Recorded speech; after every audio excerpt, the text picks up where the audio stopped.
दोस्तों आज के इस वीडियो में हम लोग इनकोड के बारे में बात करेंगे और कैसे इनकोड सेटिंग में चेंजेस करके हम हाई हाई वीडियो फुटेज प्राप्त कर सकते हैं। तो उसके लिए जो सेटिंग्स होती हैं उसके बारे में डिस्कस करेंगे। तो सबसे पहले मैं आपको बताना चाहूँगा इनकोड क्या होता है, क्योंकि इनकोड अगर कॉन्सेप्ट क्लियर हो गया तो फिर हम इनकोड सेटिंग जो करेंगे वो हमें अच्छे से समझ में आएगा। तो इनकोड का मतलब ये होता है कि जैसा कि आप जानते हैं डीवीआर या एनवीआर ये हार्ड डिस्क इसमें लगे होते हैं। इसमें जो कैमरे की फीड आती है वो इस पर रिकॉर्ड होती है। तो कैमरा अपने शब्दों में जैसे उस लाइव वीडियो फुटेज को रिकॉर्ड करता है हार्ड डिस्क में, इसको ही इनकोड बोलते हैं। और जब हम तो जो रिकॉर्डिंग हुई है डेटा वो डिकोड होकर हमें वहाँ पे प्लेबैक में दिखाई देता है। तो ये हमारा डिकोड होता है। इनकोड में बहुत से पैरामीटर्स इन्वॉल्व होते हैं, लाइक फ्रेम रेट, कंप्रेशन, बहुत सी चीज़ें हैं। मैं आपको उसको वीडियो में बताता हूँ आगे। तो पहले मैं आपको ये बता दूँ कि अलग अलग ब्रांड, अलग अलग ओईएम में आपको ये सेटिंग्स आपको अलग अलग इंटरफेस पे मिल सकता है, लेकिन सबका पर्पस एक ही है। लाइक हिगविजन में अगर आप देखेंगे तो ये कॉन्फ़िगरेशन के अंदर वीडियो का ऑप्शन आता है, वहाँ मिलेगा। और दहुआ का कैमरा अगर आप आईपी कैमरा अगर लॉगिन करेंगे तो ये आपको ऑप्शन सेटिंग के अंदर आपको वीडियो का ऑप्शन आएगा, तो ये ऑप्शन आपको वहाँ मिलेगा। मैं आपको दहुआ का कैमरा लॉगिन करके उसकी इनकोड सेटिंग को दिखाता हूँ, कैसे उसकी इनकोड पैरामीटर्स को चेंज करके हमें हाई क्वालिटी वीडियो मिल सकती है। तो यहाँ पे आप स्क्रीन पे देख सकते हैं कि मैंने कैमरे का आईपी यहाँ पे आपको दिखाई दे रहा है। मैं इसको लॉगिन करता हूँ, पासवर्ड डालता हूँ। आप सेटिंग पे से वीडियो ऑप्शन पे ये आपको कैमरे की इनकोड सेटिंग मिलेगी। यहाँ पे दो सेटिंग्स है, मेन स्ट्रीम एंड सब स्ट्रीम। तो बेसिकली मेन स्ट्रीम आपका हार्ड डिस्क पे रिकॉर्ड होता है और सब स्ट्रीम आपको रिमोटली व्यू करने पे ये सेटिंग्स आपके इसके अकॉर्डिंग वहाँ पे रिमोटली व्यू आपको दिखाई देगा। लाइक मोबाइल पे अगर एक्सेस करते हैं ये सेटिंग्स आपके अकॉर्डिंग दिखाई देगा। किसी कंप्यूटर पे एक्सेस करते हैं सब स्ट्रीम के थ्रू तो आपको ये सब स्ट्रीम की सेटिंग के थ्रू वो दिखाई देगा। तो हम लोग अभी मेन स्ट्रीम की सेटिंग पे चलते हैं। तो सबसे पहले इनकोड मोड लिखा हुआ है, यहाँ पे सीधे सीधे इनकोड मोड लिखा है। इनकोड मोड यानी कि कंप्रेशन टेक्निक। कंप्रेशन टेक्निक का मतलब कि कंप्रेशन का मतलब होता है कितने कम स्पेस में अधिक से अधिक डेटा रख सके। तो इनकोड मोड पे जाएंगे, यहाँ पे H.265 लिखा हुआ है और आपको और भी ऑप्शन दिख रहे हैं, H.264, H.264B एंड एच। तो ये डिफरेंट डिफरेंट ऑप्शन हैं। ये सब कई टेक्निक्स हैं जो आपको डेटा रिकॉर्ड करने के बारे में बताता है। तो हम H.265 पहले चलते हैं क्योंकि ये आज के समय लेटेस्ट है। तो अब स्मार्ट कोडेक, स्मार्ट कोडेक ये हर एक ब्रांड का कुछ अलग अलग कोडेक्स भी होता है, लाइक उसको और कंप्रेस करने के लिए। तो स्मार्ट कोडेक ये दहुआ का स्मार्ट कोडेक है, इसको ऑन करेंगे तो ये ऑन हो जाएगा, अदरवाइज ये ऑफ रहेगा। तो हम लोग अभी ऑफ रखते हैं, बाकी इच्छा हो तो आप ऑन भी कर सकते हैं, कोई इशू नहीं है। तो अब नेक्स्ट है रेजुलेशन। रेजुलेशन सबसे इंपॉर्टेंट फैक्टर है। लाइक जब कोई कैमरा जितने भी मेगापिक्सल का है, लाइक 2 मेगापिक्सल, 4 मेगापिक्सल, तो हम लोग पहले अगर अच्छी वीडियो फुटेज चाहते हैं तो सबसे पहले उसको मैक्सिमम रेजुलेशन पे ही इसको रखेंगे। लाइक ये मेरा 2 MB का ले रखा है, तो इसमें 1 MP, 1.3 MP, ये दो और रेजुलेशन भी है, इसको डाउन भी कर सकते हैं। लेकिन अच्छी वीडियो क्वालिटी के लिए मैं आपको सजेस्ट करूंगा हमेशा उसके हायर रेजुलेशन पे रखिए।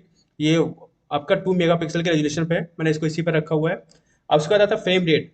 फ्रेम रेट आपका FPS 25 है, तो 25 पे आपको ज़्यादा स्मूथ वीडियो मिलती है। और जैसे जैसे इसको कम करते जाएंगे, इसकी वैल्यू कम करते जाएंगे, वैसे आपकी स्मूथनेस धीरे धीरे कम होती जाएगी। फ्रेम रेट के बारे में मैंने एक वीडियो बना रखा है अपने चैनल पे। आपको अगर फ्रेम रेट के बारे में समझना है, ज़्यादा डीपली जाना है, तो आप उस वीडियो को फॉलो कर सकते हैं। मैंने आई बटन पर उसका लिंक दे रखा है और डिस्क्रिप्शन में भी उसका लिंक है, आप क्लिक करके वहाँ से फ्रेम रेट को जान सकते हैं। तो आपको यहाँ पे 25 रखना है मैक्सिमम, जिससे कि आपको अधिक स्मूथनेस मिले। और उसके बाद आता है bit rate type. Bit rate type CBR and VBR, constant bit rate CBR and second option है VBR यानी वेरिएबल बिट रेट। तो आप CBR भी रख सकते हैं, VBR भी रख सकते हैं, बहुत ज़्यादा डिफरेंस इस पे नहीं आता है। तो हमें यहाँ पे CBR ही रखते हैं क्योंकि कॉन्स्टेंट बिट रेट रहेगा तो उससे ज़्यादा बिट मोस्टली यूज़ नहीं करेगा। उसके बाद आता है बिट रेट, आपका आता है ये आपका 2048 kbps है, यानी ये बाय डिफॉल्ट 2048 है। या 265 के लिए बाय डिफॉल्ट ये 2048 रहता है। अगर आप इसको टेक्निक्स इसकी चेंज करेंगे, लाइक इसका इसको ओल्डर टेक्निक यूज करते हैं 264, तो ऑटोमेटिक बिट रेट बढ़ जाता है। तो बिट रेट बढ़ने से क्या होता है मैं आपको ये बता दूं, बिट रेट बढ़ने से आपका जो स्टोरेज है वो अधिक कंज्यूम करता है। जितना कम बिट रेट होता है उतना ही कम आपका स्टोरेज कंज्यूम होता है। इसलिए मैंने H.265 यहाँ रखा ताकि ये बिट रेट आपका कम यूज हो और आपका अधिक से अधिक स्टोरेज मिले। तो आप वहाँ पे कैमरे के लिए बाई डिफ़ॉल्ट पे रखिए। अगर पॉसिबिलिटी हो तो आप इसको बढ़ा सकते हैं 2048 से 4096। इससे आपकी वीडियो क्वालिटी थोड़ी सा और शार्प हो जाएगी, थोड़ी और बढ़िया हो जाएगी, क्योंकि वो उसमें ज़्यादा उसमें आपको डेटा मिलेगा। ज़्यादा स्पेस लेगा, लेकिन वो आपकी क्लैरिटी है वो बढ़ाएगा। तो 2048 डिफ़ॉल्ट है, इससे भी आपको कोई इशू नहीं आएगा, कोई वीडियो में ज़्यादा दिक्कत। लेकिन 2048 आपका बेटर है। अगर आप इससे बेटर कर सकते हो तो आप उसको बिटरेट बढ़ा दो, तो आपकी क्वालिटी और इम्प्रूव हो जाएगी। तो मैं आपको ये सजेस्ट करूंगा कि इसको बाय डिफ़ॉल्ट पे ही रखिए, क्योंकि ये ऑलरेडी ये टोटल 5 के लिए बाय डिफ़ॉल्ट बिट रेट है।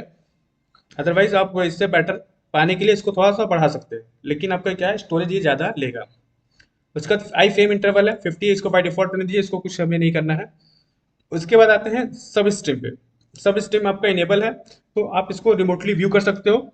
इसमें भी इनकोड मोड, यानी कि आपका जो रिमोटली व्यूइंग पर्पस है, ये H.265 या अदर अदर आपके कई ऑप्शन यहाँ देखें, H.264 4V, तो आप अपने अकॉर्डिंग इसको सेलेक्ट कर सकते हैं। लेकिन H.265 रखेंगे, लेटेस्ट कंप्रेशन रखेंगे, तो आपको वीडियो क्वालिटी कम बिट रेट में ज़्यादा अच्छा मिलेगा। रेजुलेशन D1 है। अगर आपका ये भी मैक्सिमम रखिए, लेकिन मेन स्ट्रीम के इक्विवेलेंट मत रखिए इसको। इसको हमेशा मेन स्ट्रीम से कम रखिए, ताकि ये आपको जो भी रिमोटली व्यू करेंगे तो आपका इंटरनेट का डेटा यूज़ होगा। तो जितना ही ज़्यादा रेजोल्यूशन यूज़ करेंगे तो उतना ज़्यादा डेटा कंज्यूम करेगा। तो आपको इसको मॉडरेट ही रखना है, मीडियम साइज, ना ज़्यादा हाई ना ज़्यादा लो। तो D1 मैंने रखा है, आप अपने अकॉर्डिंग इसको कम ज़्यादा कर सकते हैं। अगर बहुत कम डेटा आपके पास रहता है, तो आप इसको और भी कम CIF ये रेजोल्यूशन भी सेलेक्ट कर सकते हैं। फ्रेम रेट 25 रखेंगे तो स्मूथनेस रहेगी, ये आपको मैंने बता ही दिया है। CBR VBR भी रख सकते हैं सेम मेन स्ट्रीम की तरह। बिटरेट को भी कम रखिए, 512 बाई डिफ़ॉल्ट है, आप इससे कम कर सकते हैं। अब आई फ्रेम इंटरवल 50, इसको बाई डिफ़ॉल्ट रहने दीजिए। तो ये था आपके दहुआ का IP कैमरे का।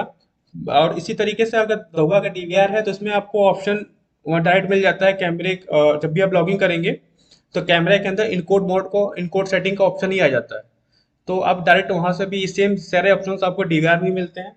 और इसी तरह से आपके CP प्लस का कैमरा DVR यूज़ करते हैं या आपके कैमरा यूज़ करते हैं, उसमें भी ये ऑप्शन आपको मिल जाता है। और इसी तरह से मैं आपको NVR के बारे में एक चीज़ बताना चाहूँगा। जब भी आप NVR पे कैमरे लगाते हैं, तो उनको इनकोड सेटिंग्स को आप NVR के इंटरफेस से भी एक्सेस करके चेंज कर सकते हैं। लेकिन मैं आपको सजेस्ट करूंगा आप कैमरे को लॉगिन करके वहां से उनके इनकोड सेटिंग्स के पैरामीटर्स को मॉडिफाई करिए। क्योंकि समटाइम्स होता क्या है कि एनवीआर पे अगर आप थर्ड पार्टी का कोई कैमरा लगाते हैं, अदर OEM लगाते हैं, तो वो ऑनवी प्रोटोकॉल के थ्रू एक दूसरे से कनेक्ट होते हैं। तो उसमें बहुत सी चीज़ें कंपैटिबिलिटी नहीं बनती है। तो आपको 100% कैपेबिलिटी नहीं मिलती। आप जो चेंजेस करते हैं एनवीआर के थ्रू कैमरे के इनकोड में, समटाइम्स वो वहाँ पे डिलीवर कैमरे के इन पे नहीं होता है। तो आपको उसके बाय डिफ़ॉल्ट रेजोल्यूशन और बाय डिफ़ॉल्ट बिट रेट पे ही आपको सारा डेटा रिकॉर्ड होता रहता है। तो आप कैमरा लॉगिन करके वहाँ से चीज़ें चेंज करेंगे, तो आपको एनवीआर पे ऑटोमेटिकली वो चीज़ें चेंज हुई मिलेंगी। अब इसके बाद आपको मैं दिखाना चाहता हूँ आपका DVR और दहुआ का ये सेटअप दिखाने के बाद मुझे लगता है आपको काफ़ी चीज़ें क्लियर हो गई। मैं आपको हिकविज़न में भी दिखाता हूँ ये इंटरफेस कहाँ आता है और आपको क्या चेंजेस करना होता है। हिकविज़न के कैमरे का इनकोड सेटिंग है। आप देख सकते हैं ऑडियो वीडियो का ऑप्शन, यहाँ पे वीडियो ऑडियो का ऑप्शन दिखाई दे रहा है। सेम यहाँ चैनल नंबर, मेन स्ट्रीम, यहाँ से आप क्लिक करके इसको सब स्ट्रीम में भी चेंज कर सकते हैं। वीडियो टाइप वीडियो स्ट्रीम ही रहेगा। बाकी रेजोल्यूशन आपने देखा है, ये रेजोल्यूशन यहाँ से कम ज़्यादा कर सकते हैं। बिट टाइप सेम ऑप्शन इसमें भी है, वेरिएबल कांस्टेंट मिलेगा आपको। Video quality, frame rate, bit rate same चीज़ें वही है आपकी। यहाँ पे भी वीडियो इनकोडिंग, यानी वही इनकोड मोड, जैसे दहुआ में आपको वीडियो इनकोड मोड दिया है, सेम यहाँ वीडियो इनकोडिंग के नाम से दिया है। तो ये H.264 है, ये आपको मैं सजेस्ट कर चुका हूँ कि इसको लेटेस्ट टेक्निक यूज़ करिए। तो इस तरह से आप चीज़ें सेम आपको यहाँ पे मिलेगी, आपको हिकविज़न में भी। और सेम ऐसी चीज़ें आपको हिकविज़न में सब स्ट्रीम की भी सेम सेटिंग मिलेगी। मैंने बताया था आपको मेन स्ट्रीम पे यहाँ पे क्लिक करेंगे सब स्ट्रीम सेलेक्ट कर सकते हैं। सारी video streaming, resolution, variable, bitrate type, quality, आपको सारी चीज़ें यहाँ पे भी वही चीज़ें मिल रही है, मैक्सिमम बिटरेट भी मिल रहा है। तो सारा ऑप्शन सेम टू सेम आपको इसमें भी मिल रहा है। इसी तरह से कोई भी आप OEM यूज़ करते हैं तो उनको इनकोड सेटिंग के पैरामीटर्स लगभग लगभग सभी को वही होते हैं। अच्छी वीडियो क्वालिटी के लिए मैंने आपको बताया कि यहाँ पे किस तरह से किसी भी कैमरे को आप अच्छी वीडियो क्वालिटी आपको उससे डिलीवर हो सके, आपको अच्छी वीडियो फुटेज मिल सके। दोस्तों आज का वीडियो बस यहीं पे खत्म करते हैं। अगर आपको वीडियो अच्छी लगी, समझ में आया हो, तो इसको लाइक करिए, सब्सक्राइब करिए और दोस्तों में शेयर करिए, ताकि और भी लोग इसके बारे में जान सके। Thanks everyone, thanks for watching.